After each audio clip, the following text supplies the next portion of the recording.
Plus le temps passe et plus je me dis que 2 MTT dans la semaine ne seraient pas de refus en vue des actus en ce moment. Bonjour à toutes, bonjour à tous, bienvenue dans cette nouvelle vidéo Spill the Tea, vidéo dans laquelle on va débrief de plusieurs choses qui se sont passées ce dimanche et ce lundi. J'allais évidemment pas vous faire attendre jusqu'à dimanche, la grande émission, pour vous parler de ça. J'ai vu vos messages, je vois aussi ce qui se passe sur les réseaux sociaux, donc évidemment je voulais vous en parler. Avant d'entrer dans la vidéo, n'oubliez pas, si vous souhaitez me soutenir les amis, de liker et de commenter. Je sais que vous l'entendez très souvent de la bouche des créateurs de contenu, mais il est vrai que je vais pas vous mentir, à part les longues émissions MTT, j'ai plus énormément de likes sur mes vidéos qui sortent quotidiennement et je trouve que c'est dommage en fait parce qu'on perd cette patte par rapport aux créations de contenu qui permettent d'être découverts dans l'algorithme. Donc si jamais vous voulez me soutenir, surtout en ce mois qui va être très compliqué pour moi, n'hésitez absolument pas à liker les vidéos que vous regardez, mais d'ailleurs je parle de moi mais aussi d'autres créateurs de contenu si jamais vous voulez les soutenir. Genre vraiment c'est gratuit, ça coûte rien et ça aide beaucoup. Ça n'apporte pas d'argent si jamais vous demandez, les likes n'apportent rien du tout à part de la visibilité gratuite. Tout ceci étant dit, on a un petit sommaire chargé aujourd'hui comme vous l'avez vu dans le titre, donc je vais pas discuter plus que ça, je vous laisse prendre quelque chose à boire et à manger, ça dépend quand vous me regardez, and let's get into the tea.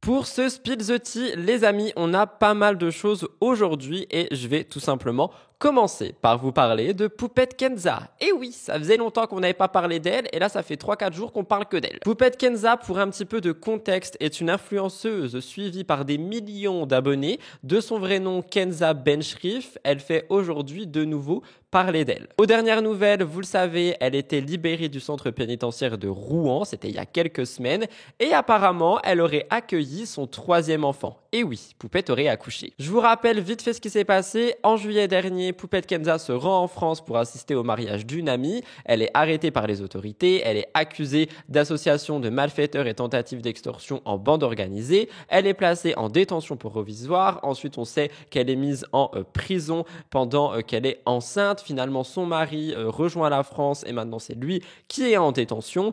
Et elle a été libérée le 31 octobre, jour d'Halloween. Elle est libérée sous contrôle judiciaire et j'ai envie de dire que ça tombe à point nommé étant donné que, selon plusieurs sources, elle aurait accouché peu de temps après. On serait sur une naissance qui suscite l'attention, mais également beaucoup de questions. Jusqu'à maintenant, Poupette, je vous rappelle qu'elle clamait son innocence par rapport à tout ce qui a été dit sur cette affaire. On en a d'ailleurs parlé dimanche dans mon émission. Elle disait, c'est bien moi qui ai écrit ces messages, c'est pas Alan. Du coup, elle déchargeait un petit peu son mari, mais elle laissait sous-entendre qu'elle n'avait aucune idée des choses qui allaient être faites. Donc, malgré ses aveux partiels, cette affaire reste complexe et Poupette devra répondre à ces accusations dans le cadre de son contrôle judiciaire. Mais là, on parle de l'accouchement. Depuis sa sortie, je ne sais pas si vous l'avez vu, eh bien non, justement, Poupette est invisible. Elle reste très discrète sur sa vie privée, y compris sur sa nouvelle maternité qui est supposée, et apparemment ce serait selon les conseils de son avocat qui ferait en sorte de ne pas exposer Poupette pour ne pas l'exposer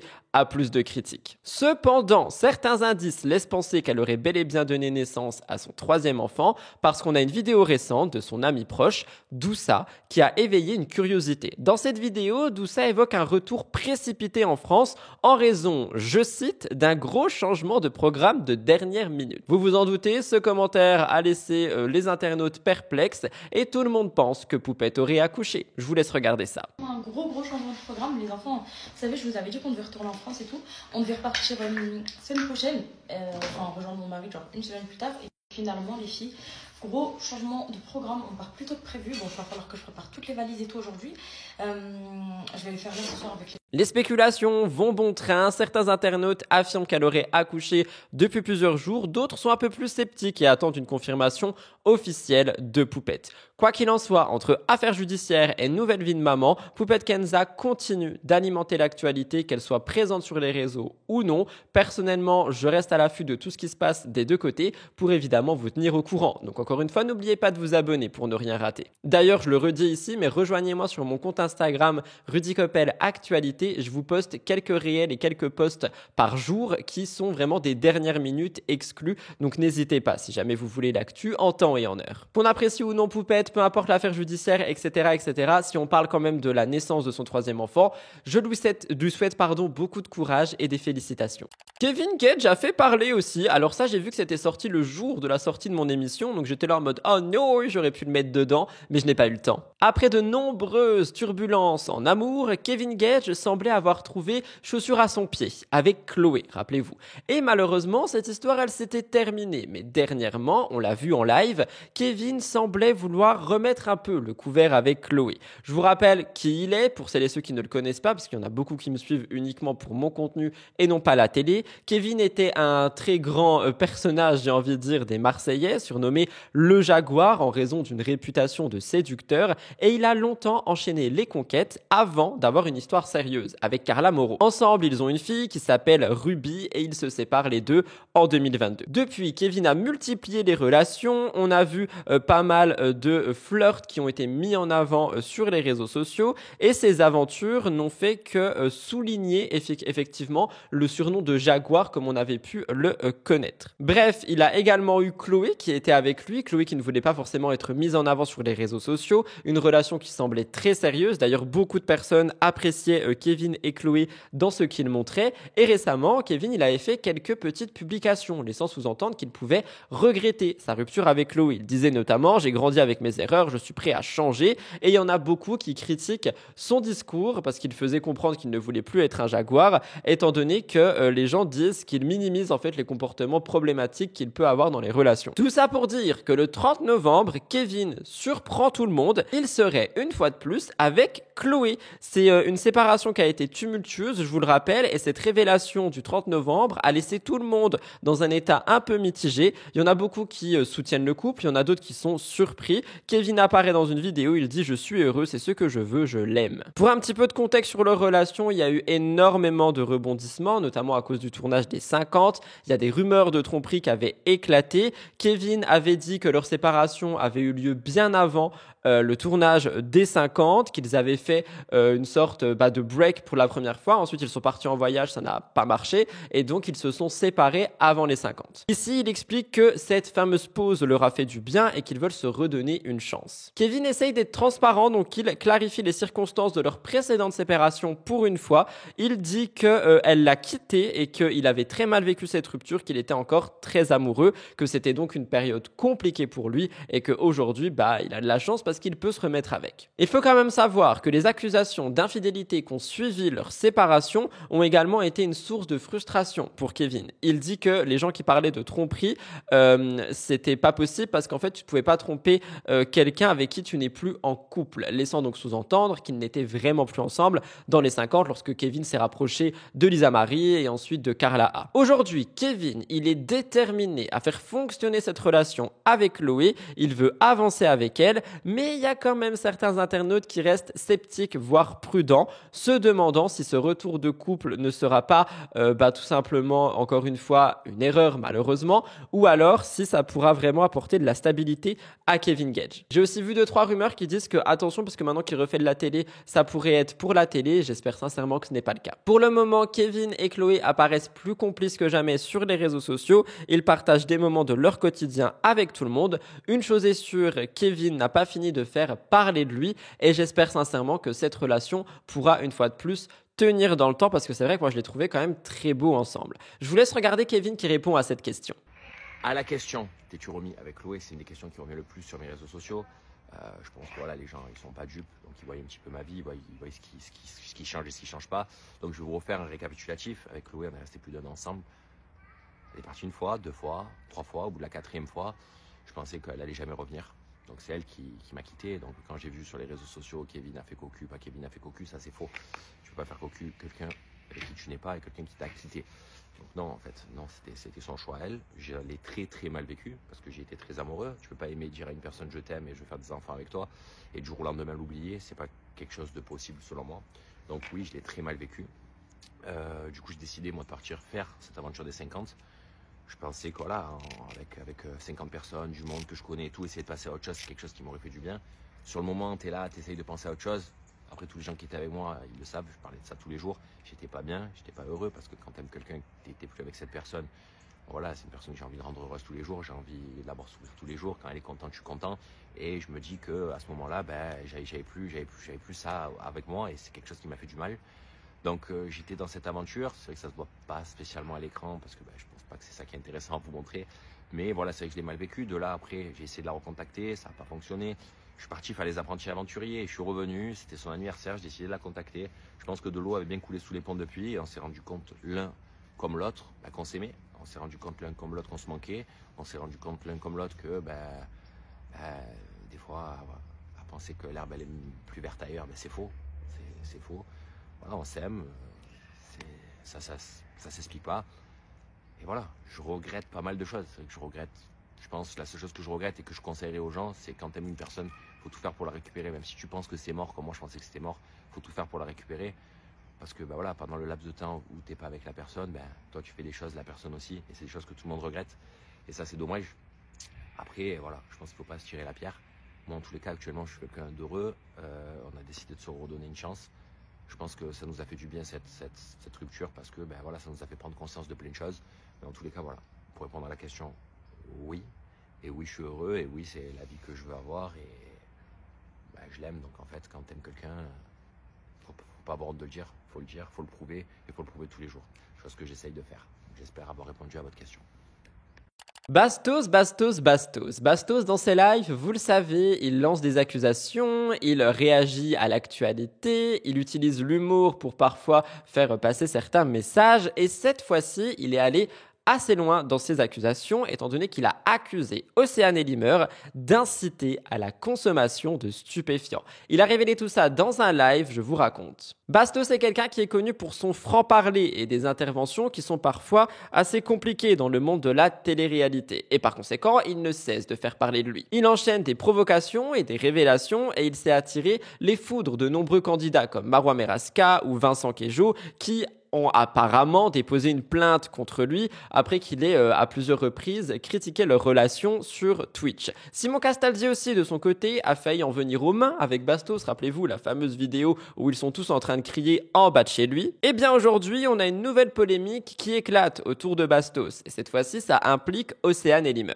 Bastos est fidèle à sa réputation et il l'a accusé de graves comportements liés à la consommation de substances. C'est une accusation qui pourrait bien créer une nouvelle onde de choc dans le milieu de la télé-réalité et croyez-moi, ça a fait parler. Lors d'un récent live sur Twitch, Bastos évoque une altercation qu'il a eue en soirée avec Océane Elimer.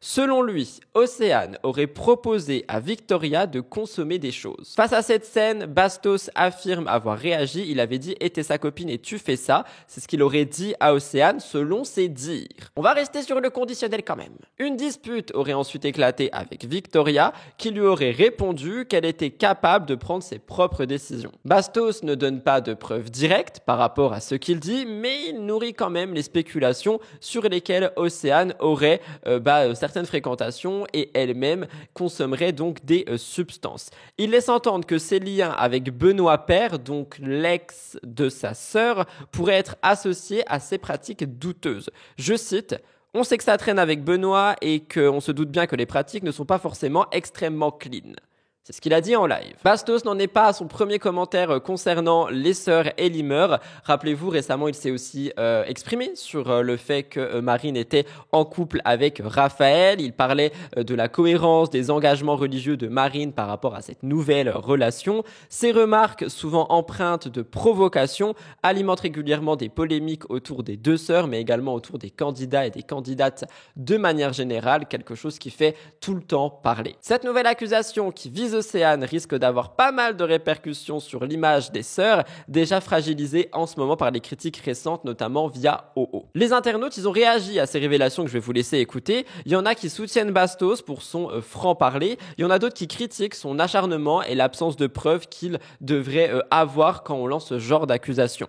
De son côté, Océane n'a pas répondu publiquement. Si elle décide d'agir, je pense que ça risque de faire du bruit. Comme vous le comprenez, Bastos semble assez déterminé à maintenir son nouveau nouveau rôle de chroniqueur piquant par rapport à l'actualité télé-réalité.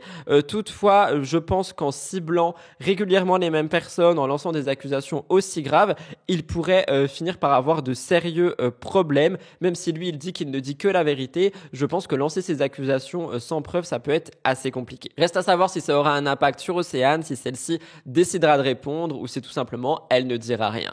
Je vous laisse écouter le fameux live. Océane venait essayer de lui proposer d'en prendre. Donc, et ça, j'en ai été témoin et je me suis énervé. J'ai eu une vraie embrouille avec Océane à l'époque et j'ai dit mais t'es sa copine et tu fais ça? T'es sa copine et tu fais ça? Genre, c'est quoi? Et on s'était vraiment embrouillé et j'avais même eu une embrouille avec Vivi qui avait dit mais ça va, je peux très bien dire non toute seule.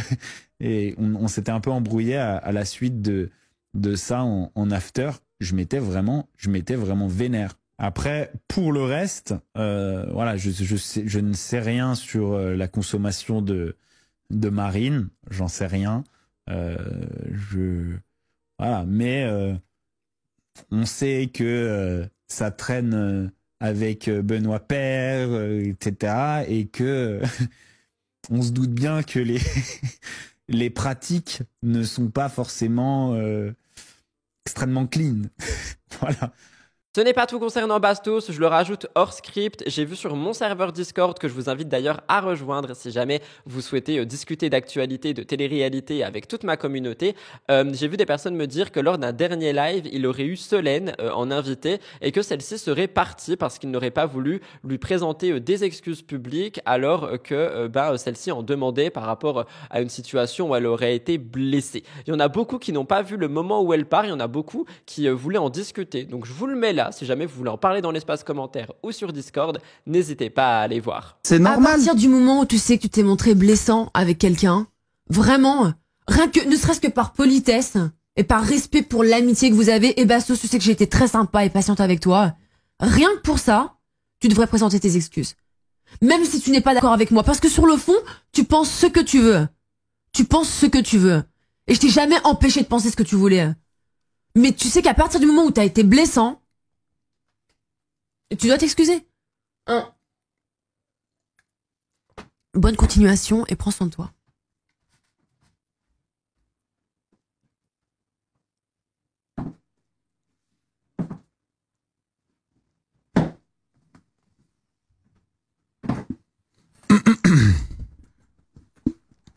Je termine par le gros dossier de ce STT. Nicolas Lodzina et Stéphanie seraient bel et bien plus du tout ensemble et Laura s'en serait mêlée. Je vous raconte tout ça. La vie sentimentale de Nicolas Lodzina est encore une fois sous le feu des projecteurs, notamment avec Stéphanie Clairbois et aussi Laura Lempicka. Je vous rappelle que le couple formé par Nico et Steph semblait solide, mais que les récentes rumeurs, avec la jalousie et la coparentalité en plus, sont venues un petit peu ternir tout ça. Petit contexte, tout a commencé lorsqu'une vidéo de Nicolas Lodzina et Mélanie Dedigama a été diffusée par Julien Tanti. On voit Nico adopter une attitude assez proche de Mélanie. Certains ont relativisé ces images, mais Stéphanie était heurtée. D'abord calme, elle a finalement fini par parler de son mécontentement sur les réseaux. Elle a dit c'est pas une question de jalousie, mais de respect. Malgré tout ça, les deux semblent avoir décidé de poursuivre leur histoire. Aquababe a donné plus d'informations. Selon lui, il semblerait que Laura Lempicka ait réagi. Un petit peu de contexte, la relation entre Nico et Laura est aujourd'hui désormais limitée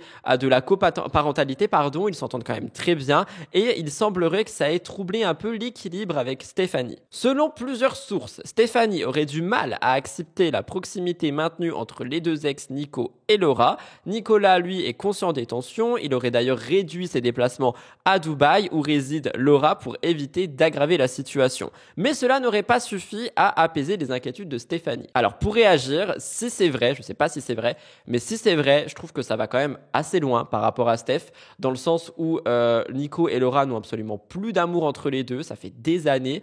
Nico, le pauvre, ne voit pas son fils aussi régulièrement qu'il le pourrait et le voudrait parce que Laura a la garde principale, et par conséquent, en réduisant ses allées-venues à Dubaï, il ne voit également pas son fils. Et tout ça pour Steph qui, elle, n'aurait toujours pas accepté la situation. Je trouve que ça va loin. De son côté, Laura, elle reste concentrée sur son contenu, son rôle de mère et elle s'est montrée un petit peu indifférente aux critiques jusqu'au moment où on a vu un message publié sur son Instagram et apparemment, elle répondrait aux rumeurs. Donc c'est simplement une citation mais c'est écrit « Tu m'aimes pas, fais la queue avec tous les autres qui attendent et que j'en ai quelque chose à foutre ». C'est un message qui laisse entendre qu'elle ne souhaiterait pas s'impliquer dans les affaires de Nico et Steph mais qui pourrait aussi être perçu comme un pic subtil. Vous me direz ce que vous en pensez. Bref, entre ces nouvelles polémiques avec Nico et Steph et également Laura, on est sur quelque chose d'assez compliqué. Stéphanie, elle est connue pour un caractère bien trempé et apparemment, elle voudrait plus de respect dans cette relation. Et Nico, lui, il est le cul entre deux chaises, entre mon ex-femme qui est maintenant littéralement juste la mère de mon fils et qui me permet d'avoir des nouvelles de mon fils tous les jours, qui permet d'avoir un pied-à-terre à Dubaï pour aller voir son enfant, etc. Et sa nouvelle compagne qui ne veut pas accepter ça. Je pense qu'il faut simplement trouver un équilibre. Oui, je suis Rudy psychologue aujourd'hui. Les fans se demandent si ce couple arrivera à tenir. Les tensions ne semblent pas prêtes de s'apaiser et l'avenir reste incertain. Si les conflits entre Steph et Laura ne sont pour l'instant qu'à l'état de rumeurs et ne sont pas prouvés, la situation actuelle met en lumière la difficulté de concilier en fait absolument tout. Ce trio devra absolument trouver un équilibre s'il veut perdurer dans le temps. Mais ce n'est pas tout, parce qu'il y a quelqu'un qui a été fatigué des rumeurs, et c'est Nicolas, alias le Lord. Et il a répondu à tout ça avec une certaine fermeté sur ses réseaux sociaux. Nicolas, il prend pas souvent la parole sur les réseaux, je trouve, pour clarifier tout ce qui va être ses relations amoureuses, etc. Là, il l'a fait, donc je pense qu'il en avait gros sur la patate. Dans son message, Nicolas exprime un ras-de-bol. Il dit « Pas envie de m'étaler sur les réseaux, envoyer des pics ou des messages subliminaux, j'ai plus le temps pour ça. » Alors, de mon sens, avec mon petit nez de fouine et mes petits yeux aiguisés, j'ai envie de dire que ça répond peut-être à ce que Laura a fait par rapport à Steph. Je suis pas sûr. C'est un message qui, pour ses abonnés, sonnerait comme une sorte de prise de recul par rapport à tout ce qui se passe actuellement. Nicolas a tenu également à rappeler que pour lui, ce qui est le plus important, c'est son rôle de père. Il dit « Ma priorité, c'est mon fils et ça le restera ». Je vous rappelle que depuis la séparation avec Laura, Nicolas, il est vraiment exemplaire, je trouve. Avec Zlatan, ça a l'air d'être un très très très bon papa et par conséquent, je pense que tout ne passera pas avant Zlatan, c'est-à-dire que lui sera toujours le premier. Il remercie également ses abonnés, il dit merci à tous pour votre soutien, vous êtes là quand il faut, la prunelle de mes yeux est à mes côtés, donc il ne peut rien m'arriver. Avec cette nouvelle déclaration, Nico montre une facette de lui assez mature, assez posée. Ses fans soutiennent déjà cette nouvelle attitude, ils espèrent tout simplement que les choses arriveront à s'arranger pour lui. Au moment où je vous parle, j'ai vu qu'il y avait des stories d'Aquababe qui tournaient disant que Nico et Steph, c'était vraiment pour l'instant une dispute sans retour. Apparemment, je crois que Steph a une follow Mélanie ou Laura. Donc, dans tous les cas, elle est touchée par une ou l'autre des situations. Et de mon avis, je trouve qu'en fait, soit elle se dit que c'est une accumulation de choses qui fait que elle veut pas en fait aller plus loin que ça. Soit on est quand même sur quelque chose où on dirait que le moindre petit truc peut faire péter la relation. Et donc, est-ce que la relation était aussi solide que ça? Je ne sais pas. Vous me direz ce que vous en pensez. En tout cas, cette histoire ne cesse de faire parler. Voilà tout le monde pour le petit Spill the Tea de la semaine, donc un mix d'actualités. J'espère sincèrement que cet épisode a pu vous intéresser, vous plaire. Si c'est le cas, n'oubliez pas de liker, commenter et vous abonner. Je vous retrouve demain pour l'émission spéciale Internet et l'émission spéciale Influenceur. Je vous embrasse très fort. Ah, et j'ai oublié de vous le dire, sachez qu'il y a un vlog par jour pendant, on va dire à peu près tout le mois de décembre sur ma chaîne Lifestyle. Donc rejoignez-nous, tapez Rudy Koppel Vlog sur YouTube, vous trouverez facilement. Je vous embrasse, merci pour votre fidélité. Love you guys!